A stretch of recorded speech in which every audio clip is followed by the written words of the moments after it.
welcome back. No, really, welcome back. Like, to RC Bench Questions. What's that?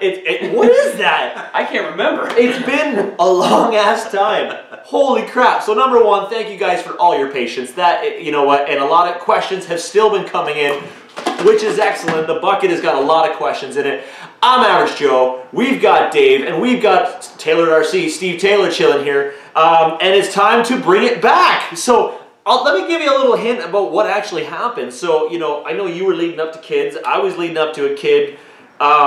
Steve works a lot. And you know what, we thought, yeah, and he moved, yeah, and we thought, you know what, let's move filming from Tuesday nights to Saturdays. Well, on paper, it looked like it worked. On paper, it was like, cool, you're available, I'm available. No one was actually ever available. No. So Saturdays became impossible to schedule, plus then I had a baby, and you had twins. Yep. And like, Steve moved. And he's like a manager of a store now, so it's like, a lot of stuff is going on with a lot of people. So you know what? It's Tuesday night, so we're going back to the way it used to be. Record on Tuesday, I edit on Wednesday, I try to post for Thursday, and then it'll go back to what it used to be. Because honestly, as much as Tuesday doesn't work for anybody, it works for everybody, which is weird how it works. So we're going to go back to that again, and that will get us doing our weekly bench questions again. Keep the questions coming in, guys. Of course, it is benchquestions@gmail.com. I almost forgot. It's been so long, I forgot what email address it was.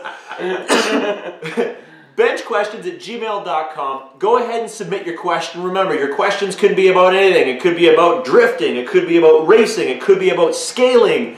It could be about anything, really. Bashing and going fast. Bashing and just doing dumb stuff. Yeah, I mean, there's a bucket's full of all of that, and we've all done a lot of that. So, and we're still doing it, exactly. So, you know what? Ask your questions. Remember, it's for like a panel, because we're going to toss it around to everybody, see how it works, and hopefully your question makes it on the show. All I know is I'm glad you still have your voice after a couple weekends ago. Yeah, no, that was pretty nuts. So you guys did see my videos of the big race event, and yeah, I actually... I have a friend of mine who's a classically trained singer and a vocal coach, and she actually gave me a lot of tips on things that I could do to get my voice back quickly. That's cool. And did you know that the secret to not blowing your voice is just to hum a lot? I didn't know that. Just Joe's walking around giving hummers. It's for the good of everybody. Get over here.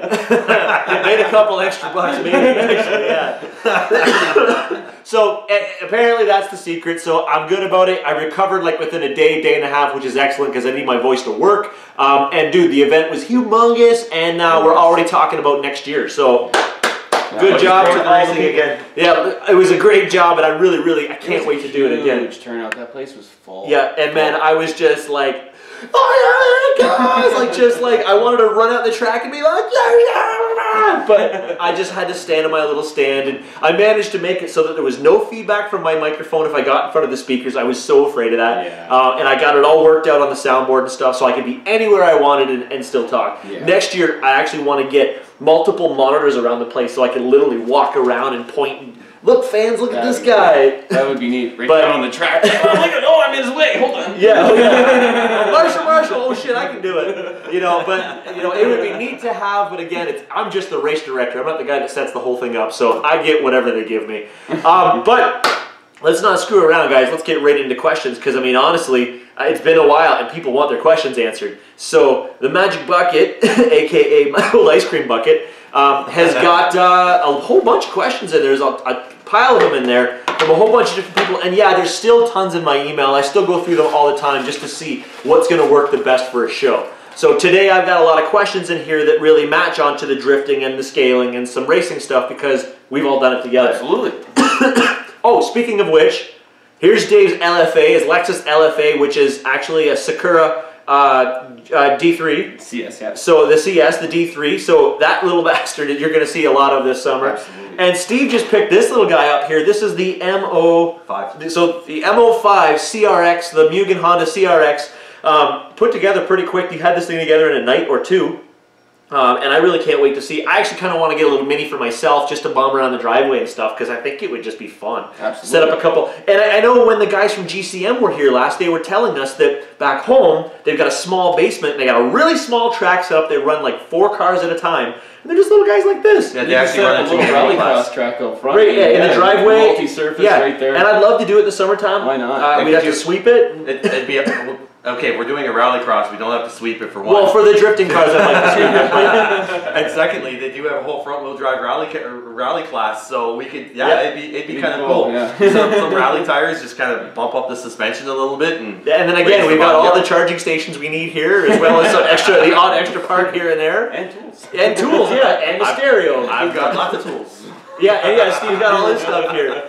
All right, man, let's get into the questions. Again, it's been a long time, guys, and I thank you, and I appreciate all the waiting and all the positive support to get bench questions back. I think the number 1 question is, how's my son doing? And the number 2 question is, how's my wife doing? And the number 3 question is, where the hell is bench questions? So my son is amazing, my wife is doing great.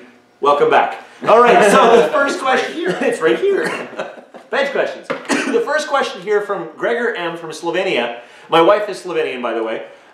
What is the best wheels and tires for a Jeep Wrangler 2-door, the SCX-10? He wants something that performs and it looks scale. And he puts a note in here saying that the Pitbull 1.9s, they're good, but they're not his taste. They're not scale. So, you know, we all know the 2-door, you know, the Proline JK 2-door body. You have that shell. Or no, Puma has that shell. Okay. And well, you've seen it a whole bunch of times. No. So I'll start with you because I know you run with Puma all the time. So well, if he runs the Interco IROX, and he likes them a lot. Now they are really big though, but actually Axial hopefully has a new Falcon Wild Peak mud terrain tire that actually is the same size. Did you see the BF Goodrich just got announced today? No, but I will. There's a new Axial kit that just got announced today, the Axial Jeep Wrangler CR, which is, I believe it's the Curry Racing. It's got new wheels and BF Goodrich tires. Right on.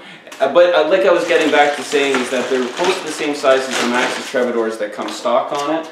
And a lot of guys like that tall, skinny tire, you know, so that gives you the more scale appearance right there. Other than that, I run Pitbull, so he's not going to like what I have. What do you think, Steve? Well, first of all, the Pitbulls are scale, 100% scale, but they are a large tire. Yeah, I think they're 44? Yeah, there's something like a 44, 46 or something crazy like that. So they are a big tire, but they are scale because they are based 100% on their actual and off-road I have a lift kit in my Jeep, an actual step-up full-inch lift kit that is adjustable. So for me, it actually looks scale when I have it. Looks like lifted. a massive lifted Jeep with a big motor tire. That's right. Yeah, like if you're going for the pickup truck, you know, like I have seen some really nice scaled trucks done lately, where they're not lifted all tall, and you know, if that's the look you're going for, then just don't lift it up and put a standard size tire. Yeah. So you're saying they are scale, but what else? Well, I'm also a huge fan of the RC 4-wheel drive. Well, I like the Dixie Pack mud terrains, but we know they don't perform. They are wicked scale looking tires. Maybe they're good. You know what? Maybe they're good on the rocks. Yeah, but they are not good. They are called the mud terrain, and they are terrible in the mud. They pack up and they don't let go. Yeah, they just become slicks. It's 1.5s. 1.5s are just hard in the mud. Period. Like if you the C-Packs are 1.9s. The C-Packs are 1.9s as well, but they're really small. But you can get into, you can put a 1.5 on the Jeep and then get away with going with the Pitbulls, because Pitbull does have a great 1.5, but they also do have a couple of models of 1.9s now. So you could definitely look into those because Pitbull makes an amazing tire. And from what I understand, the Mad Beast. Yes. They're very tall though. They're a tall, skinny tires, sort of like. Actually, they're very, very similar to what comes standard on the Trepador tires. Yeah. So, and the Trepador tires are another amazing tire as well. I never thought they were going to be good, and everyone just raves about them. They are actually really good. They perform extremely well. Yeah. But you could get away with the Mad Beasts. Yeah. And they're going to give you the scale, look, and size of basically what came on the Jeep Wrangler Axial kit. Yeah. So. I think when it comes down to it, it does depend a lot on your terrain. That's one thing. And it also depends on what look you're going for your Jeep. If you're going for a scale look, go right to a 1.7, right? Because a Jeep comes with, in most cases, a 17-inch wheel on it. Like the newer Jeeps, like the one that you're talking about, a 16 or a 17. I tried when Keddy had his truck here, I put his 155 growlers on my truck, and I actually lost enough ride height that it was a detriment. Yeah. So I mean, a lot of them are very small, so you lose your height right yeah, and those are 44 still. But maybe it's because of the foams that were in it. But the growlers are scale tires for light pickup trucks and UTVs. That's what Pitbull actually makes them for the real stuff. Now, if you go to 17s from RC4WD, you can also look at stuff like the IROCs. Yep. They're not quite as big. Exactly. And actually they work. If I remember correctly, they may have in the last few months released a second version of an IROC that is a smaller sidewall. Oh, see, and I thought they released one that was bigger. I thought it was a little smaller. It was a smaller sidewall, but it actually seems wider. Oh, maybe. Yeah. But the idea was to make it not look this big. Yeah. And you know what the funny thing was is the Maxxis Trepadors that come on the kit, the 19s, I stood beside a Maxxis Trepador before, and they are huge. Like, they're huge. Yeah. and that's what they look like. That's what you would put on your truck. They are huge. And like, huge. If you watch some of my my videos that I did at the Torque series, I did a whole review of the Torque series. Maxxis was there, and they had everything all out with the Method wheels and stuff like that. They are huge, and I'm looking at it, and I was like, well, how much does that weigh? And it's like hundreds of pounds for a rim and tire combo because they're so big. Yep. And actually, there's a guy with a Dodge Ram in Niagara Falls that has the Pitbulls on it, and they are huge. Like it looks. They're wicked. Yeah. when Parker showed up here last summer, he had Pitbulls on his truck. And this guy's is bigger than his. But he had 37. Exactly. But the trick was to make it fit. He literally took the Sawzall and cut his wheel well, and he's like, "No, it still rubs." Took more Sawzall and then just dinged it in with a hammer just to get rid of that hard edge. Yeah. That's the G6 way to go. So make it work. You know what? Try a 17. It's the mid-between. It's a more stock size wheel, and there's a limited list of tire you can get for it, but it may look more stock for you. Yep. Maybe. Just remember to look at the spec for the outside diameter. That's the key thing, right? If it's a 4.41, you're looking at a 44. Yeah. You know, so keep an eye on that. When I was going to build I was actually going to build like a KOH. Brad Lovell, who's one of my favorite racers. Brad Lovell, I want to make sure that I put the link below because he's got a really cool site. I wanted to build a rock racer like what he uses for the King of Hammers. And I looked, and they use BF Goodrich tires that are 35 external diameter. Oh, that's cool. You can't get an RC tire that's a 35. No. They're all too big. So I couldn't build myself a scale one. Close-ish. Close-ish, yeah. I mean, at that point, it would look like a Wraith. Yeah. So, but what's the point? Yeah, just build a Wraith. Exactly. All right, so into the next question here. This one here comes from Jake Jeffers. He says, I want to get a Slash for racing and for bashing. He says, but he doesn't know if he wants to get a two-wheel drive or a four-wheel drive. He did note on the question that he sent me that he's doing pretty good with two-wheel drive already, or maybe four-wheel drive. I don't remember, but he's doing really good with one of them already. So I'm gonna ask Dave. I'm gonna ask you first because you have them both and you've raced them. Yeah. So what are your thoughts? The two-wheel drive. Yeah. Yeah, I've had the two-wheel drive forever. I have spent too much money on it though. In general, it took a lot of years before it worked properly. Yeah. But in general, the two-wheel drive is a lot more fun. I have a four-wheel drive that is retardedly overboard as well, that I even went LCG with and the whole nines, and I still can't get it to do exactly what I want. I have more fun with the two-wheel drive because it's a wheelie machine. You just jump anything, and it's very simple to work on. Yeah. Even the 4x4 is very simple to work on, but in general, I just prefer the two-wheel drive. Even my buddy Pumbaa, he's had both, and we always go back to the two-wheel drive all the time. Four-wheel drive is just, it's more, if you're going to designate to racing, you'll have more fun with it on a track, especially LCG. But other than that, the 4x4 will never do what you want it to do. You're always trying to change different diff fluids and go from a center one way, not center one way, a center diff to the slipper clutch, and you'll never. It's just always something ongoing, and the surface changes to what you want to do when it comes to bashing.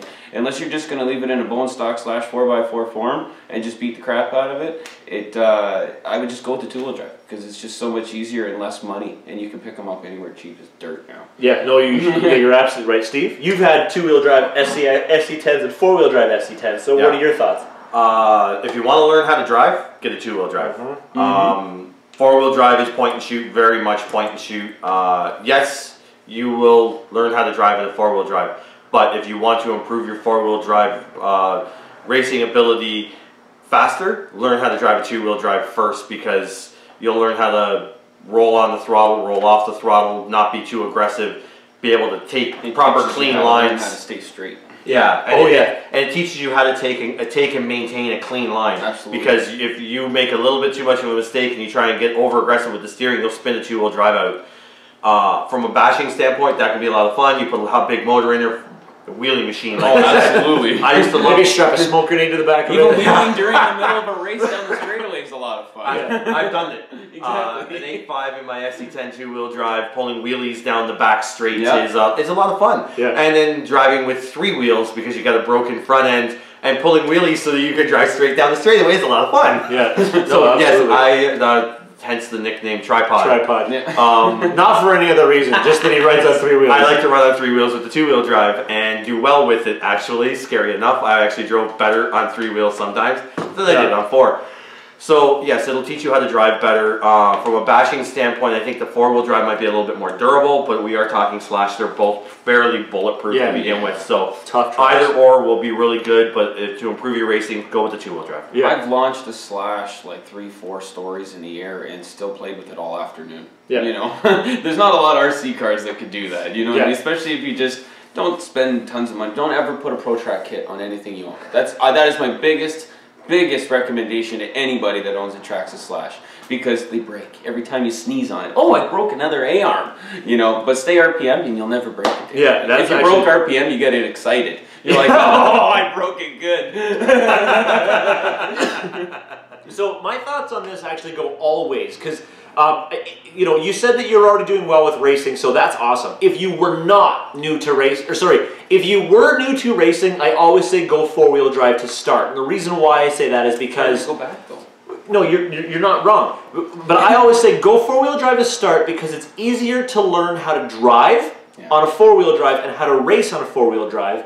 Then you move to a two-wheel drive. If you start with two-wheel drive, it can be demotivating, discouraging, because they are very difficult to get fast on a two-wheel drive. That's true. Four-wheel drive will get you into it. Two-wheel drive will make you a better racer. But then, some of the deepest talent pool, some of the best racers are racing four-wheel drive because they're also racing e-buggy. Yeah, that's true too. It So- depends on which way you want to go. So it depends on, so four-wheel drive is a racer's class, like just, you know, but things can get pretty serious. I can tell you, I've had a few days ruined because of competitiveness. Yeah. And two-wheel drive is that is a driver's class. Because It's if you fun. can't drive, you can't place. Yeah, it's a fun class. I have more fun racing two-wheel drive than four-wheel drive, because four-wheel drive is always that more competitive edge that's driving everybody to spend more. The best I've That's ever the hard seen. part too, is that four-wheel drive, if you're not winning, throw another $500 at your car. Oh exactly man, I gotta what get. did you do? I gotta spent get $600. I gotta get a second faster per lap. $500. Okay, I'm going faster. Yeah, Two-wheel 3 drive, seconds. the slower you go, the faster It's you just are. the smoother you are. I still think the best was your track, RC Pro. I think it was either at night or after a race or whatever it was. Handing the 8-scale buggy guys a couple of two-wheel drive kits. Oh yeah, I fell in love with it. Said it was the most fun they've ever had with an RC car because they're so used to being so competitive with their 8-scale buggies and going nuts and Act getting like Velcro on and there. then next thing you know, you got the two guys with two-wheel drive short course trucks in their hands, and they're like, "Oh yeah, I bet you I'm better than you." Oh yeah, and then next thing you know, they're chasing each other down the track and they're spinning out, and they're like, "Oh!" And then when they finally start getting to hit their lines and they realize how they have to be super smooth, they're like, "Oh yeah, I'm getting ready to lap you." No, you're not. Next thing you know, your guy makes a mistake, and they're just.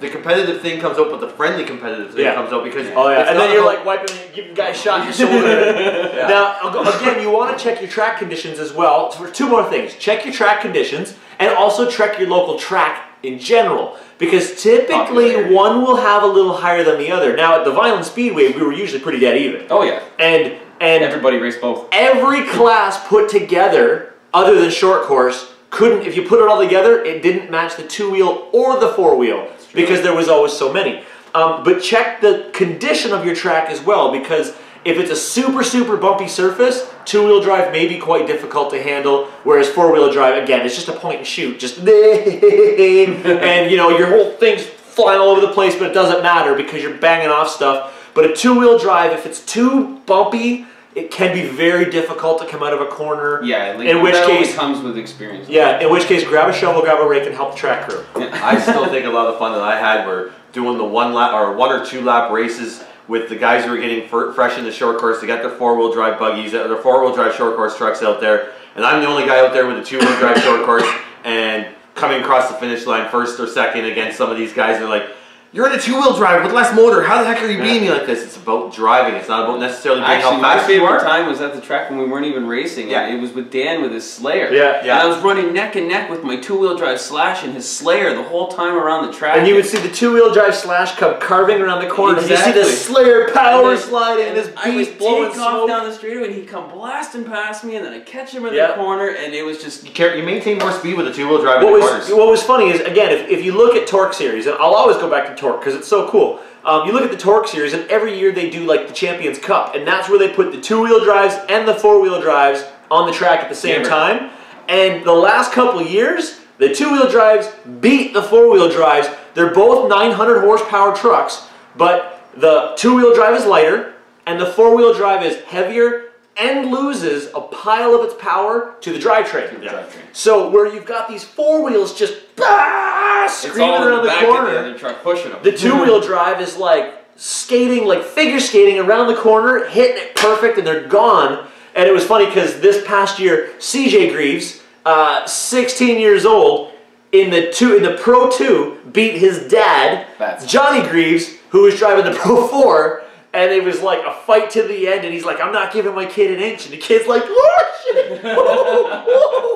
I'm not giving that an inch. I know my dad's beating me." And it was way too much fun to watch. And you know what? You gotta watch stuff like that. And you know what? When you watch like a Torque Series race, and then you play with your little trucks, that's where you get in the zone, and you're no longer playing with toy trucks. You're in that, you're like, To tell you the truth, a lot of people think that with the short course trucks that we race now is how they're supposed to look, but a stock Slash 2-wheel drive out of the box is exactly actually more realistic than short course racing actually is. Yeah. Because they are really sloppy and they're a lot of fun, and when you power them, the front ends come up, you hit the brakes, they dump down. Just like a stock SC10 2-wheel drive. Yeah. Same thing, but coming that's out of the box. Like, when they're sloppy, is actually more realistic than And what's funny is when rich you, little things we got now. when you look at the Slash 2-wheel drive and the Slash 4-wheel drive, they've got the Greg Adler, they've got the Mark Jenkins, they got the Mike Jenkins. Yep. That's exactly how the trucks look at the track. Yep. Exactly how they look at the track. You can get the Team Associated Monster Toyota. Yeah. That's exactly how Same with the CJ Greaves' truck looks on the track. They're the exact same. The only looks difference just like is in the it, pictures, they actually have real lug nuts on them. Yeah. They're the same trucks, they're just scaled down. Yeah, and it's awesome. And then, until the first couple laps, and then the bodies fall off of them, and then it doesn't look like that anymore. Then they look like buggies. Yeah, then it exposes. Then they look like the SC8. Yes. No, even less than that, because all it is a cage, and there's no motor in the front, so it looks like a buggy, almost like a Twin Hammers. If I had to say, if you took the body off a real short course truck, it looks like a Viterra Twin Hammer. Live rear axle, the chassis on the back, the suspension that comes up the side. Except for the fact that it doesn't have the cantilever suspension, it's got actual straight up king shocks. But they look like, actually, a lot like a Viterra Twin Hammer. And it's neat because let's put a short course body on the Twin Hammer. Let's see what that looks like. After a race, they they take all the body shells off, and you're like, So, all right, next question. Let's go in here again. We've got Ruben Ostel from Norway. He says, I know RC4WD started making monster truck parts in San Francisco in 2001, and then they moved to scale products, but wonders if the RC4WD products are still made in the USA. That is a very easy question. You know what the answer is? No. Do you know what the question is? No. No, they are definitely not made The in answer is USA. no. Oh, Not made in the okay. USA. No. As the company that's been selling these products for a long, well, formally selling these products for a long time, into Canada, it was my responsibility that every time I imported them, that I had the country of origin for the part that was coming in. So every shock, every nut, every bolt, I had to list with customs which country it was made in. Very little of anything RC is made in North America anymore. And I don't recall, I'm sure maybe something is, but I don't recall much that RC4WD still makes in North America or in USA. Most, if not all of it, is China and Taiwan. It's true. But then again, the rest of the world is pretty much in the same spot. Yeah, no, really, and it has to be that way. As much as it pains me to say it, it has to be that way because nothing could be affordable if they were still made. So people watch my videos and I talked about the GCM Racing wheels and they went, oh my God, that price is insane. Yeah, that's what buying stuff in North America costs you. And when you have the product in your hand, you see and feel the difference of a person who is properly machining it and has a tolerance to go by and will not let a part out of his sight that doesn't meet his spec. Same with, I'm trying to think of other companies like Vanquish. Vanquish is all made in USA. You will not get a bad part from Vanquish because... But you're also paying a proper CNC machinist that's going to sit down Yes. and make your part. Yes. It's not a bulk... Yeah. Yes. And some people say that, hey, quality's not the greatest these days on certain things. You're right. It's not. But we want cheap. It's like the old thing, what is it? Like the 3 circles, right? You get good, cheap, and fast. You can never have 3. You're either going to get good and cheap, in which case you'll never get it fast, or you're going to get fast, but it's the same thing. You're going to get amazing quality, cheap price, and something else. Just going cheap price. Availability, maybe? You can't have all 3. Because, you know, you might get something cheap, but they can't mass Overall, produce it. stuff's coming down in cost anyway. To buy kits, like this car brand new was only $139. Yes. How do you couldn't even go 3 or 4 years ago and buy an old Tamiya for that kind of money. And there's still kits today that are retardedly expensive, but... Before you say it, I'm going to say it. I don't care. Because Tamiya never updated any designs forever. I love my TT01. What were you going to say? Speaking of price point, this kit, as you see it right here, body, motor, speed controller, 2 sets of rims, 1 set of tires, in the box, cost me $150. Yeah, but you got a smoking deal. I got $170. I did get a smoking deal. Okay, it's normally $170 plus tax, but still, where else are you going to find an almost ready to run? It comes motor, speed controller, build quality of Tamiya for $170. Durability. And the durability of Tamiya. It means nothing to him. No, I've seen how he drives these cars. I had my Tamiya do 120K across the parking lot. I slung it sewer grade. It goes 30 feet across the parking lot, and all I broke was an AR. Oh, no. You see me drive around the track, and where tripod originated was when the rear tire went flying off the car because I broke the hub on it. That was it. And you didn't even try to turn from that corner. Beep, bang! All you see is, dook, dook, dook, and Steve just go. That was... And you'll never live it down. And then the best part was the next week, he put the awesome TRF shocks on his car and dominated. CVDs, TRF shocks, Dominated. lightweight rear hubs. Dominated. And sold then sold the car. And he was like, okay, I'm done. I can prove it. I can work it. Okay, Peace. I'm out. It's yours now. Yeah.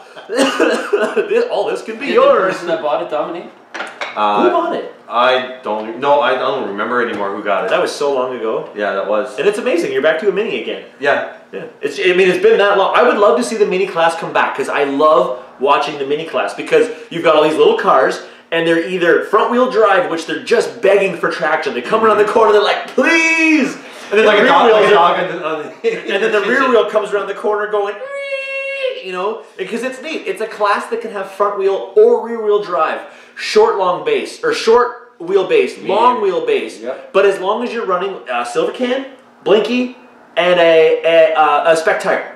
It has to be the Tamiya tire. Tamiya's got a few different tires. They got slicks and stuff like that. Usually, when I ran my MO3, the best tires that gave me the best grip and everything else were stock, bone stock tires with the tread burned off on the front. and most of the tread burned off on the rear, sauced them up, and they grip like nobody's business. Yeah. People were buying M grips and S grips and slicks and everything else, and not getting traction. And my car, Let's go outside and ball them, throw some compound, and get your ass back in. Yeah, exactly. That's exactly what it was. Just find the I nearest took pole and hold it and just do this. I had a one-way on the car. Where's the concrete pad? We took a brand new set of tires. We put the one-way on. We turned the car on. Somebody pinned the throttle. We took files to the tires and burned out the front tires on it. And then I went out racing and got in the top 3, I think, in the A's with that. Actually, and I thought it'd be really cool to build a little front-wheel drive drag car out of it, because like Hot Rod Hobbies does their drag night and stuff, man. Just super overpower the motor. 10-scale tire just on the front with a black wheel, you know what I mean? Dump it down and put a little wheelie bar out the back and make a front-wheel drive Honda and fucking turn me. And put a turbo hole in the front. Yeah, that's what I'm saying. And put a hater pipe out the hood. That'd be great. Well, no, you already got a pair of hater pipes. Just paint one of these silver and make it a hater pipe out the front. Yeah. And then you just turn around and try and find the skinniest tire. Just do a Chris Kenny and just narrow the tires in the rear, and you just dump the Tekin 8.5 with or 4.5 in sticker bomb something. You don't and even paint have all the panels a different color. And you got to make sure you got sticker bomb sheets because of course in a Honda they go faster that way. Yeah. As long as they're Honda stickers, they have to be Honda stickers.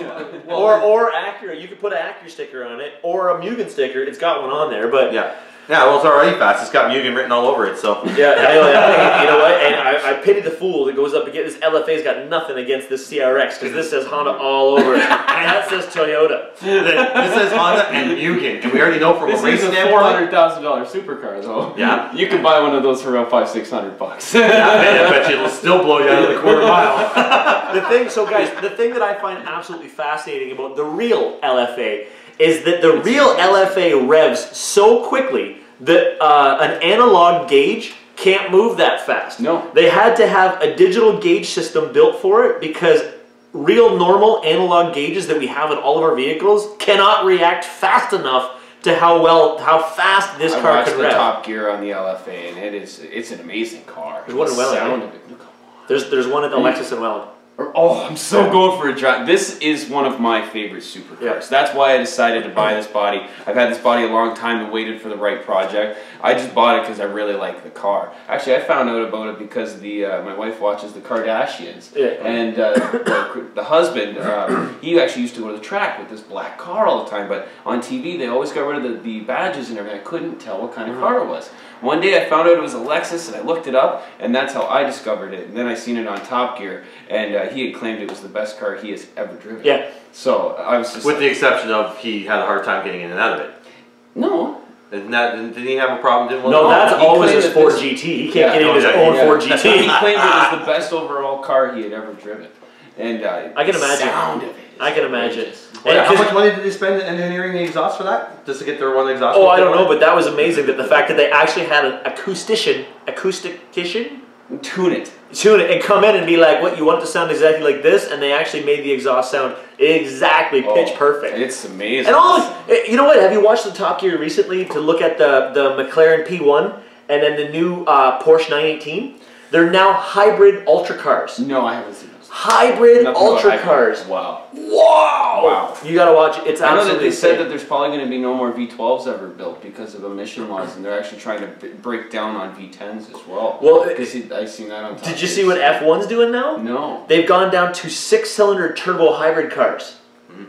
What has happened to racing? They're getting so much power out of it. And they've reduced so good. much. They've reduced a whole I ton thought they of. were trying to crack down on the speed. No. So they've fine. reduced fuel, so you Yeah. can't have as much gas. Yeah. They've reduced the aero, so you're not stuck to the track as much, but you can get going faster. That's neat. The recharge systems in the car, instead of giving you 6 seconds of electric, like basically attack power per Yeah. lap, you get like 36 seconds. No way. So basically, they're like, watch what we're gonna So do. you're on the throttle. And it's going to be like instant attacks. And with less aero, you're going to get more wheel spin. You're not going to get as much grip. It's going to go back to the way it used to gonna be be more fun to when race. like Senna was racing, when the cars were not... Okay, they're full of technology, but it is You going to had come the a lot driver, back to though. a driver. Yeah. So That's nice, though. It's amazing. I'm going to put a link below to the Red Bull F1 video that they did where they explain the new rules. If you haven't seen it yet, damn. So F1 Red Bull video. You I'm got still trying to work up on. pause this video right now. Go down below, click on the link. You've got to watch that Red Bull video. Have you seen the Red Bull video of the short course trucks on ice going downhill? Yeah, dude. Frozen Rush. Frozen Rush. They're taking over the super slalom ski resort with jumps and that, and they're racing each other time events going downhill. Yeah, it's cool. Steel spike tires, full 9 yards. Dude, it's awesome. Frozen Rush is what it's called. It was that exact. They started them.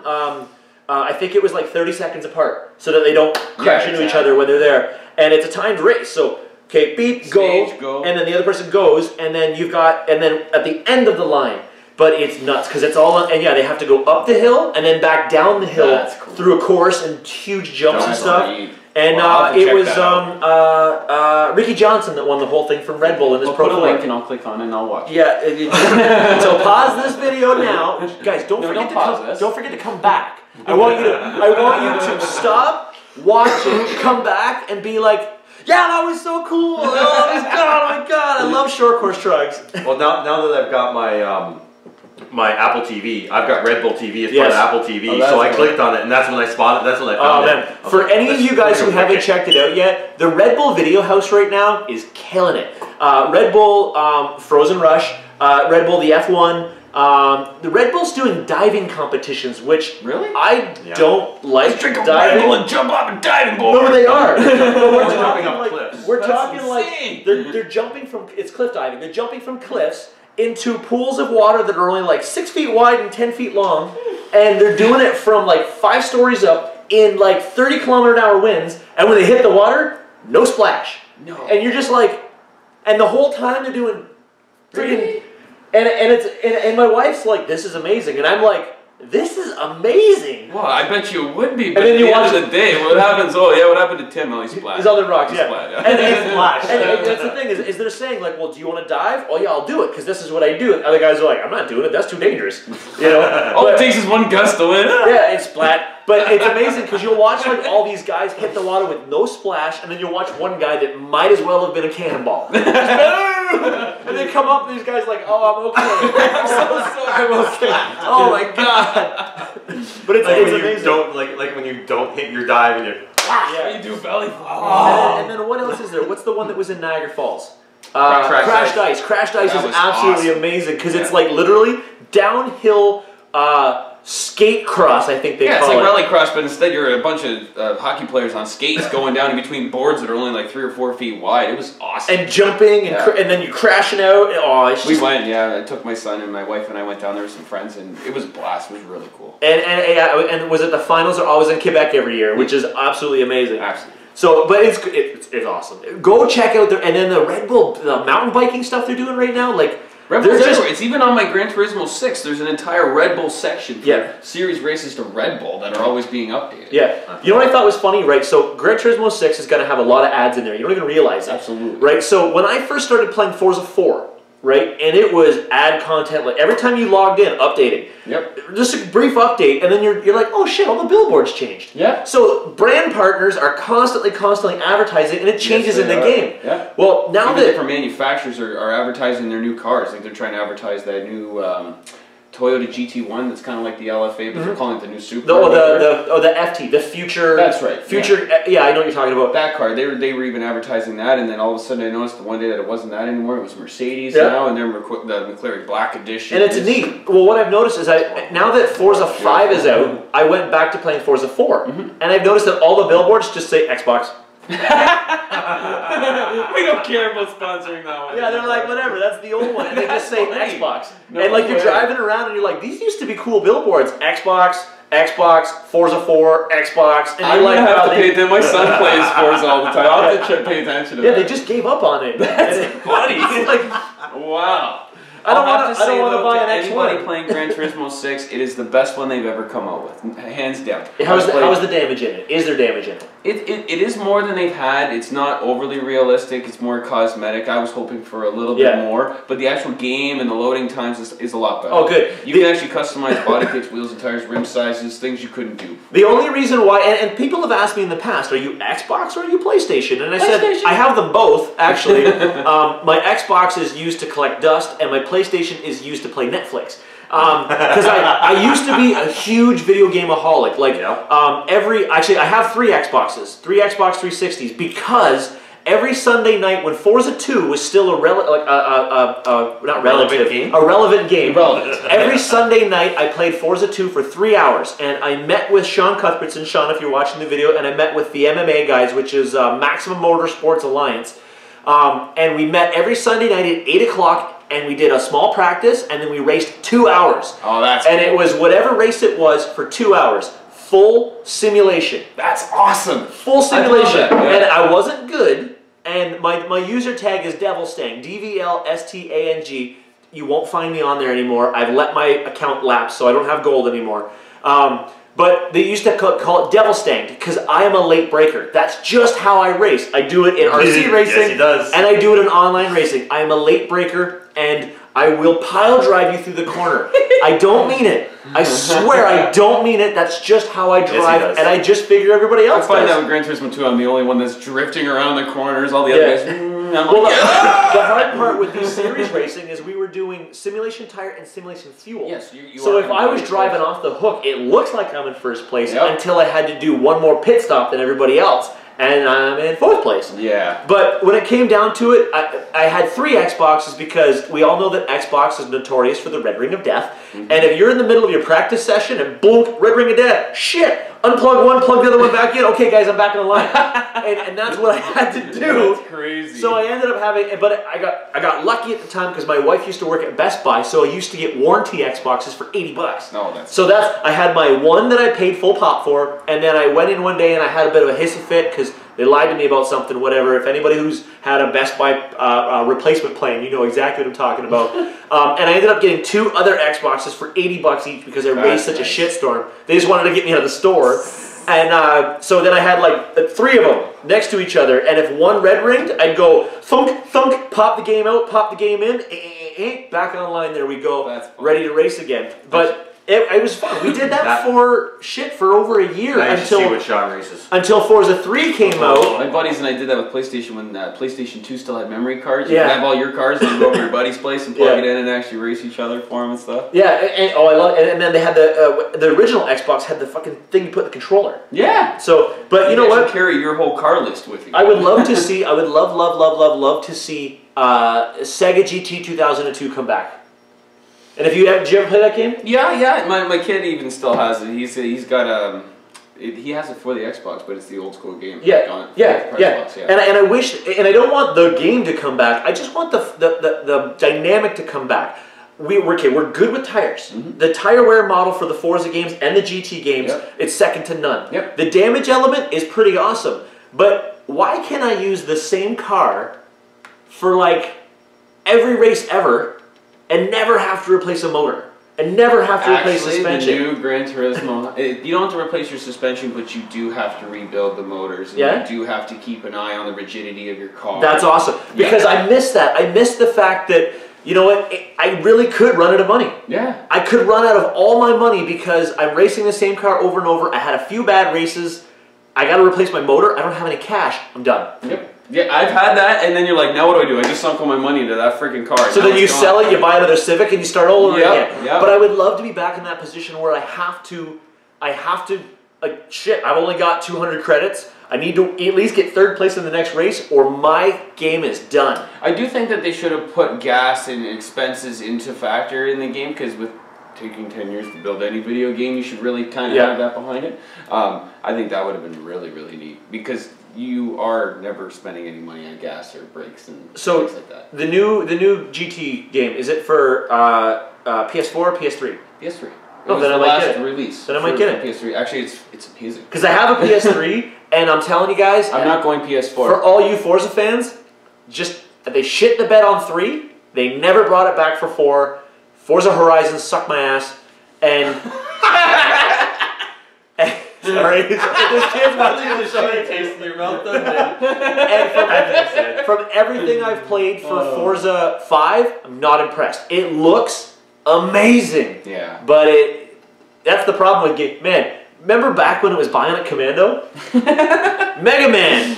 Coolest game ever. Man. Looks like ass, and it's all 8-bit sound. But the classic good little square man. They're spending so much money on making games look great that they don't play great the anymore. New Gran Turismo, dude, you could go to work, take a BRZ, plug a module into it, take it to a track, beat the snot out of it all afternoon, bring it home, plug that module into your PlayStation, and it will replicate everything you just did in that car right onto Gran Turismo 6.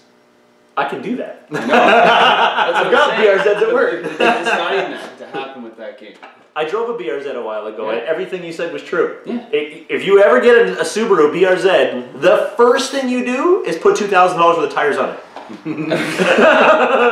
It's true. A good friend of mine, he's the owner of a computer store here in St. Catharines, came to me. He had the car for like less than a week, and he's like, Dave, I cannot stand the tires. So we put on They're a set scary. of, They're frightening. they are so slippery, it feels like it's raining in the middle of a hot summer day. Yeah. And we put on Continental DWS's Extreme Contacts, and that Yeah. really made the heat of difference. I'm a good driver. Like I can drive very well, and I'm actually on the verge of possibly going to get my race license because That's cool. I found a school in Toronto. It's actually a BMW driving experience school that takes you for the weekend, and they give you your beginner, and then you got to go back after so many solo races and get your next, and then go back after so many solo races and get your next, and you step it up until you have your race license. That's amazing. And I've talked about Martin Crisp before. Martin Crisp is the guy, he's probably one of the best RC on-road racers in Canada, possibly one of the best in North America, definitely like, I'd say top 10. And he's not only amazing at setting up RC cars, but he's amazing at setting up cars. And he has a history of racing one-to-ones and setting them up with race teams. And he brought that to RC. He's the guy who wrote the Triple X main touring car tuning guide. Yep. He also has, what is his iPod app? Yeah, he's got an app. He's got a new one. He's got his old one called Workbench, and he's got his new one called... I don't know, and it's a subscription-based service. I'll put it below. Link to Crisp's app. When you get advice from Martin, you take it because it is gold. You can take that to the bank, you can invest on it, and it will bring you back. It'll bring you back interest. But him and I talk. He races a Miata. And he's always raced Miatas from what I've seen. Oh no, Porsches, Corvettes. Now he races Miatas because it's like 50-50, perfect balance, amazing power to weight ratio. Even if you watch Jay Leno's Garage, he still says that the Miata may be the best car that's ever been made. I've driven a really powerful Miata. It was a lot of fun. Yeah, and I was talking to him saying I would like to get into hobby racing one-to-one. Like the RC stuff is great, but Top Gear, you can race for less than it costs to golf. yes, and we've got Toronto Motorsport Speedway not that far away. The BRs. So I was looking at the idea of getting like a Civic Si, which is front-wheel drive. Yeah. And then I was talking to him, and he says, "Yeah, that's a great racing car, and it's cheap. They're 20. I think it's out the door in Canada. Taxes in, you're looking at 30 grand. Out the door, taxes in, everything. Here's $30,000. Thank you for my Civic Si. I'm going. But you can do the same thing with a BRZ. Same exact thing. Yep. You might know it as well as a Toyota 86 or a Scion FRS. But the one that to me looks a little nicer on the inside, it just has a bit of a different fit and finish. They just kind of upgraded a couple things a little bit. The same power, the same tires, the same drivetrain, but it just, on the inside, it looks a little bit better than the Scion does. It's a little bit more expensive. Like $1,000 or $2,000. No. Yeah, like $2,000 maybe. Yeah. And you can only and Subaru can only make one BRZ 90. for every. Isn't it 90? Yeah, so I think it's like every 10. Yeah. But No, I actually just watched that episode the other day. Yeah? I think it's for every 90 For every cars. 90 It's 1 to 90 vehicles sold by Toyota. anyway, in 2013 there were only ever 500 FRSs made. It's for all of 2013. So anyway, he says, dude, go right to the FRS. It is an amazing track car. Yep. It only has 200 horsepower. That's all it needs. They're never going to win a drag race, but No. you're going to have a smile the whole But time you're they're driving. low to the ground, and the motor is so deep in the car Yep. that its handling is amazing. But the trick is that, like you said, right from the factory, it has Prius tires. Yep. And I'm a good driver. I can hold my own in an actual race. But that car stripped all my confidence away. Oh yeah, you can drift around a corner doing 20 kilometers an hour. Like I drove out of the parking lot. Now keep in mind, I drove out of the parking lot. I work at a Honda / Subaru dealership. I drove out of the parking lot knowing that my boss and the Subaru sales manager may be watching, driving out very slowly, and the back end stepped out. Yeah. And like you're driving down the street and you put on your right blinker and you stop and you look and you turn right, and the back end steps out. And it's like, I'm actually afraid to drive this car. And that's with the traction control. Snowing or raining. No, if you say snow or you say rain, put the cover back on the car. Yeah, I'm not even taking it out. but Jay Leno's Garage put it on there and said, you know what? It's welcome back to the affordable Roadster. Yep. Yeah, and there's no cars that are that small and rear-wheel drive, man. Well, there were. General Motors had two, but they good ones. Oh, they were good. The Solstice and You ever driven one? No, what was the They other one? stink. The Sky? Yeah, Sky. the Saturn Sky, which I like better because it had the turbocharger, but I've driven both. They suck. Yeah? They are like big, bulky front ends. You feel like you're doing this the whole time. Because you're sitting so low in them. Yeah, I like the Corvettes body that lines on the have Sky. less, well, they look really cool. Yeah. But like even a Corvette, we have less view around you, and that massive actual hood. A Solstice just feels like you have a big bubble right in front of you. They're very, very so rounded anyways. rigid I really too, like. And I don't want a convertible. No. And the BRZ is not a convertible. No, and I like that. Yeah. I like hard. And it sounds like dude. Pause the video and go to your local Subaru dealership and just go there and say, I'd love to experience the brand, because Subaru is trying so hard. The sound that comes out of that car is worth the money. The sound that comes out of that Boxster, Yeah. you just want to over rev it. You just want to over rev the car all the time. Why don't you shift? 4-inch tip. That's what I'm saying. Oh yeah. Big nasty angled pipe coming out the back. Oh, it'd be so noisy. I love it. It would be absolutely It's like, amazing. let's go bug all the racers. That's it. Hey, guess what? My car's better. Yeah, it's just better. And you get it in that beautiful Subaru blue. It's the only way. Is there any other color? The Subaru blue? They have a red now. No, actually, they have the red that used to be the same color as my truck. They have that Really? this year. In the first year, they're making the BRZ and the STI in rally red. Really, eh? That's cool. And In the SI in Joe is rally Red. red. Yeah. Yes, in Joe Red. In Joe Red. Joe Red. So that's the hard part. What color did you paint, Joe? Now I have to buy them all. Yeah. Including that Jeep we saw in Joe Red. There's a Joe Red Jeep. Yes. Man, shit's getting real expensive real fast. Well, as long as you have a dealer plate, you can always take one home. Well, so the problem is I'm not a manager yet, so I can't get these cars to take home. Yeah, there's the operative word there. Yeah, no, you know what? I don't think I ever want to be. I spent a lot of time traveling the world as a manager. I spent a lot of time being the manager of teams, and you know what it got me? Heartburn and sleepless nights. Yeah, I know all about that. I think I You love. always feel overworked and underpaid. I love selling are. cars. Well, you're a manager of a store too. That's it. You know, and what happens if someone calls in sick? You got to go in. What happens if someone doesn't come in? a day off. Yeah. What's that? Yeah. I Here's what I'm work doing with my cell 52 phone. plus hours a week, you know what I mean? And on top of it, I got twins, an 8-year-old boy, and a wife and a dog, and there is no time for nothing. No, yeah, I know. And the dog's It the took one that's me, the, what, and the one and the 3.5 dog's supposed to. weeks just to build this kit where some people put together in 4 hours. Yeah. Hey, look at my truck. My truck is in pieces all over the place. Still, as I film this video, I've still only done the axles. I see a lot of piles of stuff. Well, yeah, I cleaned all the parts. You heard it. I cleaned the parts.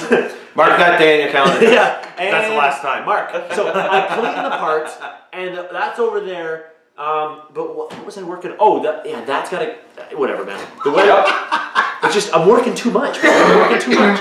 But that's it, guys. So you know what? The clock is saying we're at 54 minutes. We spent a lot of time answering 3 questions. I was going to say we haven't answered any questions. I was just thinking, what was that last question? Because I don't remember. We got on a tangent about something else. The last question was about the Traxxas / 2-wheel drive or 4-wheel drive, and then we got to racing 2-wheel drives versus 4-wheel drives. We went way off topic, guys. But that's what we do this morning. Topic. We answer a couple questions and then we go in our own little direction. Yeah. I was amazed at the beginning that we were jumping from question to question as quickly, and then all of a sudden we lost it. Yeah, and there we go. And we're done again. It's like, oh look, they are back. The first few questions you were starting to wonder right back, going, wait a minute, they're jumping question to question pretty fast, and then afterwards now it's like, there they are. There they are. There they are. And there they go. Yeah. Okay. be like, oh, let's come drifting this summer. Check Yeah. out Strictly Sideways on Facebook, Yeah. and check out the GTA Drifters on Facebook. It's something I've been doing for a long time, but just learned about the community around us. And there's a lot of guys that are out there now getting into it. Just come even check it out. You can find all the links and stuff on Facebook. Just like we spoke before about, just because you're interested in something, eventually you'll find that there is a community out there for it. Absolutely. Because like you said, you've been doing it for a long time and didn't know there was this community out there, and next thing you know, I feel like you the find veteran to half of these guys that are there doing their thing really awesome, and coming into this CS car, a lot of these guys are like, well, yeah, of course it's a CS car. That's just how you drift. I didn't even know anything about it. You've been driving 50/50s the whole time. Yeah, for Shaft 7 years. Jeremy. Yeah. Yeah. And that was actually a question in the bucket that I was hoping we'd get to, talking about. CS versus 50/50. No, it's something else. We'll wait until that question for another time when you're back. But it comes down to drifting stuff, because a lot of people, spring is coming. Yep. When? I've already been drifting. What a lovely winter we've had this spring. But spring is coming, and a lot of, like, we've even got groups here in St. Catharines that are starting to rent out gymnasiums just to Actually, get. that's why I said it, because Strictly Sideways, one of the guys, Paul Dion, that's actually from out in Windsor that works here, just wanted something to do, so we started renting out a gymnasium and just having guys down for $10. We just pitch in, and it gives you half a room to practice, half a room for a track. It's over now, but we're going to be moving to parking lots. Yeah, yeah, because right now, and drifting seems to There's be. a lot of competitions. I was so stoked. I know, like, there's drift competitions going on all the time. There's even one this Friday. Drifting seems to be a fun thing to do, just to chill out at Tim Hortons. For all of you Americans, that's Dunkin' Donuts. Gotta make Canada the runs donuts. on Timmy's. Gotta make the donuts. And It's just like scaling. You don't break a lot of stuff. It doesn't cost a lot of money. it doesn't even use a lot of battery. I get the exact same amount of run time on this as I do my crawler. Yeah, so there you go. I went out drifting for 3.5 hours and I used one battery. Wow. And I just put my other one in. You just get less exercise with this. Oh yeah, you're not doing anything. The only thing you get really is a headache because. And a lot of random people going, that's pretty cool, where do I get one? Yeah. And you're like, just go to that store over there. Can I try yours? No. No. And then if you hand it to somebody, you just watch it go. Like, when you handed me your cop car, I went, whack into the wall. Oops. But all right, guys, let's wrap this sucker up. We're almost at an hour. So again, guys, thank you for your patience, and thank you for hanging out and watching the bench questions. We will be back weekly. We're going to start recording again on Tuesday night. That's the key thing, is finding a night when we're all available. And the night that none of us are available is the night that all of us are available. So, I don't understand it. But as always, guys, a big important, please click that like button. It helps out a ton. Of course, click subscribe if you haven't already. If you have, everybody. Yeah! Also, comment below on anything that you have to these questions, and please, again, guys, go check out the links that we put below, because these are people that we support and the people that support us. I know Red Bull does it, but it gives you wings, and that's really all you need sometimes. And of course, guys, share this with your community, because the more people that watch this, the more questions we can get. Oh, and benchquestions@gmail.com. So, Action Hobbies Kingsville. yeah, Action Hobbies Kingsville is badass too. eBay.